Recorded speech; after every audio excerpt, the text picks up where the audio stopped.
जब आप मीडिया की पढ़ाई करते हैं तो आपको बताया जाता है कि आप ऐसा कुछ भी नहीं बोलेंगे जो भारत के दुनिया के साथ रिश्ते खराब करे, द्विपक्षीय संबंध को खराब करे, बायलैटरल रिलेशनशिप को खराब करे। यहाँ तक कि आप उन देशों पर कोई टीका टिप्पणी नहीं करेंगे जिसके साथ भारत के द्विपक्षीय संबंध है। लेकिन सोचिए, भारत की मनुवादी जातिवादी मीडिया देश में तो बदनाम है ही, क्योंकि ये न्यूट्रल नहीं है। क्या विदेश में भी ये भारत की साख को बट्टा लगा रहे हैं? अभी हाल ही में ट्रंप के शपथ ग्रहण में जिस तरह से आज तक की पत्रकार अंजना ओम कश्यप ने एक मुखौटे, ट्रंप के मुखौटे और किम जोंग उन के मुखौटे से जिस तरह से पता था कि ये मुखौटा है, उसके बाद भी भारत के प्रधानमंत्री नरेंद्र मोदी को लेकर सवाल पूछना वो मजाकिया शख्स था, उससे मजाक किया जा सकता था। लेकिन सोचिए, क्या भारत के प्रधानमंत्री को किसी मजाकिये की जरूरत है? क्या भारत की, मैं बार बार कह रहा हूं, हम लोग प्रधानमंत्री नरेंद्र मोदी की आलोचना करते हैं, करेंगे, ये हमारा राइट्स है। लेकिन अगर विदेश में जाकर कोई प्रधानमंत्री को इस तरह से मखौल उड़ाता है तो इसका मतलब है वो देश का मखौल उड़ाता है। क्या आज तक की पत्रकार अंजना ओम कश्यप ने भारत का मजाक उड़वाया है? क्या उन्होंने भारत को अपमानित किया है? क्या अंजना ओम कश्यप को यह भी नहीं पता था कि ये शख्स प्रधानमंत्री पर जो बोलेगा वो एक मजाक बन के रह जाएगा? भारत में भारत के प्रधानमंत्री बीजेपी के नेता हो सकते हैं, भारत में भारत के प्रधानमंत्री आलोचना हो सकती है, लेकिन विदेश की धरती पर जब वो जाते हैं तो वो भारत को रिप्रेजेंट करते हैं। विदेश की धरती पर नरेंद्र मोदी मतलब भारत। नमस्कार, मैं शंभू कुमार सिंह और आप देख रहे हैं नेशनल दस्तक। ये तस्वीर देखिए, स्क्रीनशॉट, ये है पत्रकार अंजना ओम कश्यप। ये अमेरिका गई हुई थी, वॉशिंगटन डीसी, जहां ट्रंप का शपथ होना था। इस तस्वीर में 3 शख्स दिख रहा है। एक शख्स जो आपको दूर से ट्रंप दिख रहा होगा, उसके बगल में एक शख्स किम जोंग उन दिख रहा होगा। सोचिए, क्या अंजना ओम कश्यप को इतनी पत्रकारिता नहीं आती है कि क्या एक मुखौटे से, एक मजाकिये से, क्या प्रधानमंत्री, और इस तरह के प्रोनाउंसिएशन कर रही है अंग्रेजी की, जैसे लग रहा है कि भारत के लोग न समझेंगे। अंजना ओम कश्यप कई भाषाओं की जानकार होंगी, अच्छी बात है, लेकिन सोचिए, एक मुखौटे से पूछ रही हैं कि क्या प्रधानमंत्री के एडमायरर हैं? क्या प्रधानमंत्री को यहाँ बुलाना चाहिए था? बताइए, मतलब सोचिए, क्या इस देश के प्रधानमंत्री के शान में ये बट्टा नहीं है? और क्या प्रधानमंत्री के शान में बट्टा लगाना विदेश जाकर, क्या ये देश के साख का अपमान नहीं है? क्या भारत के प्रधानमंत्री, क्या भारत एक इस तरह के मजाकिये के नज़र में ट्रंप से तुलना किया जाएगा? आप कल्पना कीजिए, मैं फिर कह रहा हूं, पत्रकारिता का एथिक्स होता है, पत्रकारिता का रूल है कि आप देश के खिलाफ नहीं जाएंगे। हम लोग भारत में भारत के प्रधानमंत्री से भारत के मुद्दे पर सवाल कर सकते हैं, लेकिन जब भारत के प्रधानमंत्री विदेश में जाते हैं तो वो भारत को रिप्रेजेंट करते हैं। दुनिया के किसी भी मुल्क के सामने अगर आप भारत के प्रधानमंत्री की तौहीन करते हैं तो वो भारत का तौहीन माना जाएगा। लेकिन सोचिए, क्या अंजना ओम कश्यप को, लेकिन मैं फिर कह रहा हूं, इन जैसे जातिवादी मनुवादी पत्रकार को देश की चिंता ही नहीं है, न इनको बायलैटरल रिलेशनशिप की चिंता है, न भारत की साख की चिंता है। मैं फिर कह रहा हूं, भारत दुनिया में एक उभरती हुई अर्थव्यवस्था है। प्रधानमंत्री आते जाते रहेंगे, लेकिन भारत की साख बड़ी चीज है। आज प्रधानमंत्री नरेंद्र मोदी है और कोई और होगा, लेकिन भारत की साख बड़ी चीज है। मैं फिर कह रहा हूं, ये इस तरह की पत्रकारिता भारत की साख को बट्टा लगाता है। इसी तरह से इन लोगों की गलती की वजह से आज भारत में और अफगानिस्तान का द्विपक्षीय संबंध बहुत मजबूत है। यहाँ तक कि तालिबानी सरकार के साथ भारत के विदेश सचिव बैठक कर चुके हैं।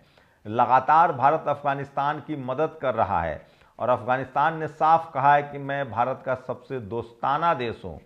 और लगातार अफगानिस्तान हमारे सबसे बड़े दुश्मन देश पाकिस्तान को लगातार सबक भी सिखाता रहा है। लेकिन सोचिए, भारत की जातिवादी मनुवादी मीडिया अफगानिस्तान के साथ रिश्तों में जहर घोलने में कोई कमी नहीं करती है। भारत में जातिवादी मनुवादी कहीं अत्याचार करते हैं, उनको लिखेंगे तालिबानी। तालिबान से क्या लेना देना है यहाँ के जातीय गुंडों का? यहाँ के हिंदू मुस्लिम गुंडों का क्या लेना देना है? जो सांप्रदायिक गुंडे हैं, जो हिंदू मुस्लिम फैलाते हैं, तो जो हिंदू मुस्लिम करने वाले गुंडे हैं, जो सांप्रदायिक गुंडे हैं, उनको तालिबानी लिखते हैं। जातिवादी गुंडे को तालिबानी लिखते हैं, इसका मतलब तालिबान के साथ हमारे संबंध खराब होंगे। इन जातिवादी मनुवादी पत्रकारों ने हमारा नेपाल के साथ भी संबंध खराब किया, श्रीलंका के साथ भी हमारे संबंध को खराब किया, मैं इसलिए कह रहा हूं। लेकिन ये जातिवादी मनुवादी गुंडे को तालिबानी लिखते हैं, लेकिन ये लोग चीन पर कोई खबर नहीं चलाते हैं।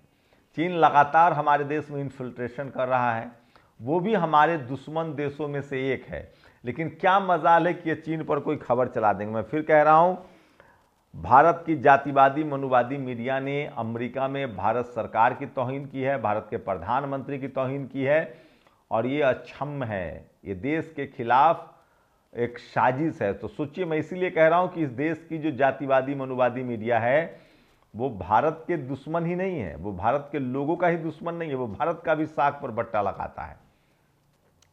क्या इनको इतनी भी समझ नहीं थी कि एक मुखौटा है, एक जोकर है, एक, और उससे भारत के प्रधानमंत्री को सर्टिफिकेट लेने की जरूरत है। और सोचिए, किम जोंग उन के वेशभूषा में एक शख्स खड़ा है, उससे भी सवाल हो सकता है कि इन्होंने पूछा होगा, ये तो सोशल मीडिया पर वायरल है। और सोचिए कि लोग इस सोशल मीडिया पर मजाक उड़ा रहे हैं, तो आप कल्पना करें कि किस तरह से भारत की साख को बट्टा लगा है। तो ये लोग भारत में ही नहीं, भारत के बाहर भी अपनी पत्रकारिता से देश की साख को बट्टा लगाते हैं, देश का अपमान कराते हैं। मीडिया सीधा सीधा एथिक्स कहता है, मीडिया क्या प्रोफेशन में है, जैसे मैं अगर सेना में होता तो दुश्मन को मुंहतोड़ जवाब देता। सोच लीजिए, अगर मैं पत्रकारिता में हूं तो मेरा काम है ईमानदारी से पत्रकारिता करना, और भारत के पत्रकारिता में लिखा गया है, कहा गया है, दुनिया भर में नियम है कि आप देश के हितों के खिलाफ नहीं जा सकते। गौर कीजिएगा, आप देश के हितों के खिलाफ नहीं जा सकते हैं, आप दुनिया के दूसरे देशों के बायलैटरल रिलेशनशिप पर दखल नहीं दे सकते हैं, आप भारत सरकार की विदेश नीति के खिलाफ नहीं जा सकते हैं, आप भारत सरकार की साख को बट्टा नहीं लगा सकते हैं। हाँ, मैं फिर कह रहा हूं, ये लोग यही गलती कर रहे हैं। भारत में हम प्रधानमंत्री से भारत के मुद्दे पर, भारत के जातिवादी मुद्दे पर, मनुवादी मुद्दे पर, ईवीएम पर, ट्रांसपेरेंसी पर, भ्रष्टाचार पर सवाल पूछ सकते हैं, क्योंकि हमारा आंतरिक मामला है। लेकिन दुनिया के किसी दूसरे देश से जब हम बात करेंगे तो हमारे लिए भारत की आन बान शान सॉवरेनिटी, भारत की जो संविधान है, उन सबको आगे रखेंगे, और दुनिया के दूसरे देशों के सामने हम भारत के प्रधानमंत्री पर कोई भी इस तरह का सवाल नहीं कर सकते हैं जिससे भारत की साख को बट्टा लगे, प्रधानमंत्री को बट्टा लगे। तो मुझे लगता है कि अंजना ओम कश्यप को फिर से ट्रेनिंग लेनी चाहिए उन्होंने। और सोचिए, उनको ये नहीं पता कि क्या ये मुखौटा है और क्या प्रधानमंत्री मोहताज हैं अमेरिका के। अरे ट्रंप ने बुलाया नहीं बुलाया, क्या ये मैटर करता है? भारत के विदेश मंत्री अगली कतार में बैठे हुए थे। भारत एक उभरती हुई अर्थव्यवस्था है, भारत भविष्य में एक विकसित देश बनेगा, भारत दुनिया का सबसे बड़ा इकोनॉमिक मार्केट है। क्या हम डोनाल्ड ट्रंप सरकार के साथ जो रिश्ते हैं, उसके लिए मैं फिर कह रहा हूं, अमेरिका के रिश्ते, डोनाल्ड ट्रंप के साथ रिश्ते, भारत के द्विपक्षीय संबंध अमेरिका से कैसे बनेंगे, ये ट्रंप से पूछा जा सकता था, क्या उसके मुखौटे से पूछा जाएगा? ये सबसे बड़ा सवाल। और इससे साफ है कि इन लोगों की पत्रकारिता जो है वो बिल्कुल, इन लोगों के पास कम से कम, अगर मुझे तो लगता है कि जैसे आप डिफेंस की पत्रकारिता तभी कर सकते हैं, आप सेना पर तभी रिपोर्ट बना सकते हैं जब आपने डिफेंस की बाकायदा ट्रेनिंग ली हो। हम लोग जिस इंस्टीट्यूट से पढ़े हैं, Indian institute of mass communication, Bharat का एक लौता मीडिया संस्थान है, वहाँ बाकायदा आईएएस बनने के बाद स्पोक्स पर्सन, भारत सरकार के जो स्पोक्स पर्सन होते हैं वो ट्रेनिंग लेने आते हैं। भारत के सेना के जो स्पोक्स पर्सन है वो ट्रेनिंग लेते हैं। और बाकायदा जिन पत्रकारों को, आपको अगर आप पत्रकार हैं और आपको विदेश मंत्रालय कवर करना है तो आपकी बाकायदा ट्रेनिंग होनी चाहिए। अगर आपको डिफेंस कवर करना है तो आपको बाकायदा सेना के यहाँ जाकर 3 महीने 6 महीने की ट्रेनिंग लेनी पड़ेगी, ताकि आप भारत की अखंडता, संप्रभुता, भारत की सेना को समझ सके। लेकिन सोचिए, ये लोग मतलब डिफेंस कवर कर रहे हैं, ये विदेश गए हैं, ये लोग बिल्कुल नासमझ हैं और नए लोग नहीं हैं। ये लोग दरअसल पत्रकार हैं ही नहीं। ये लोग भारत में जब रिपोर्टिंग करते हैं तो ये लोग जाति मजहब से ऊपर नहीं उठ सकते हैं, ये भारत के संवैधानिक प्रावधानों से भी अनभिज्ञ हैं। तो ये सबसे बड़ा साख पर बट्टा है। और सोचिए यही पत्रकार लोगों ने, यही पत्रकार जब भारत में रिपोर्टिंग कर, जैसे इन्होंने भारत का जिस तरह से भारत के साख में बट्टा लगाया है, प्रधानमंत्री का ये अपमान है और इस तरह के एक पत्रकार को शोभा नहीं देता है और इसको भारत के खिलाफ माना जाना चाहिए। कि क्या एक मुखौटे से हमारे प्रधानमंत्री को बात करने की जरूरत है, उससे सर्टिफिकेट लेने की जरूरत है? क्या ट्रंप के रिश्ते कैसे होंगे एक मुखौटा बताएगा, किम जोंग उन बताएगा जो मुखौटा है? क्या भारत के द्विपक्षीय संबंध कैसे होंगे? ये सबसे बड़ा सवाल है। मैं फिर कह रहा हूं कि भारत सरकार को, प्रधानमंत्री को ट्रंप ने न्योता दिया नहीं दिया, ये भारत का स्वाभिमान का मामला है और हम इस पर कोई भी टीका टिप्पणी जो लोग भी कर रहे हैं वो भारत की पत्रकारिता को नहीं समझ रहे हैं, भारत की विदेश नीति को नहीं समझ रहे हैं। प्रधानमंत्री आते जाते रहेंगे, भारत है, था, रहेगा, भारत की एक अटूट शक्ति है और जो भारत का प्रधानमंत्री हो वो जब विदेश दौरे पर जाते हैं तो वो भारत को रिप्रेजेंट करते हैं। तो अंजना ओम कश्यप को अगर इतनी भी बारीक नहीं, ये मोटी जानकारी नहीं है तो फिर मुझे उनके पत्रकारिता पर नहीं कहना है। लेकिन यही लोग जब भारत में पत्रकारिता करते हैं तब सरकार से सवाल नहीं पूछते, इनकी घिग्गी बन जाती है। मैं फिर कह रहा हूं कि भारत में कभी भी ईमानदार पत्रकारिता नहीं हुई है, तभी से पत्रकारिता ईमानदारी से हो रही है जब सोशल मीडिया आया है और पत्रकारिता में डाइवर्सिटी आई है।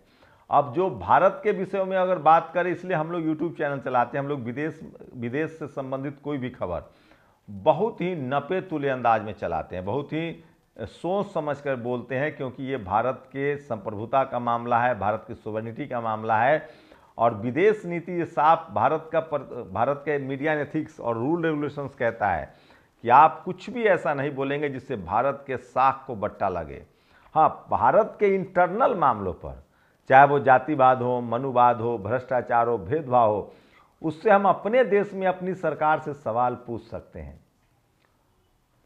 आप सबको पता है कि भारत का जो टीवी अखबार है, जो मीडिया है, वो जातिवाद का अभेद किला है, वहाँ डाइवर्सिटी नहीं है, वो कोई मापदंड नहीं है। और मैं फिर कह रहा हूँ, इससे भारत सरकार, अंजना ओम कश्यप की इस पत्रकारिता से भारत के साख को बट्टा तो लग ही रहा है। आप लोग की क्या प्रतिक्रिया है? अपनी प्रतिक्रिया जरूर दीजिए। शुक्रिया। नेशनल दस्तक की आपसे गुजारिश है कि अगर इसको बचाना चाहते हैं तो नेशनल दस्तक को सब्सक्राइब करने के लिए रेड कलर के सब्सक्राइब बटन को दबाएं, फिर बेल आइकन की घंटी दबाएं। नेशनल दस्तक को बचाने के लिए बहुत जरूरी है कि हर खबर को शेयर करें, लाइक करें, कमेंट जरूर करें।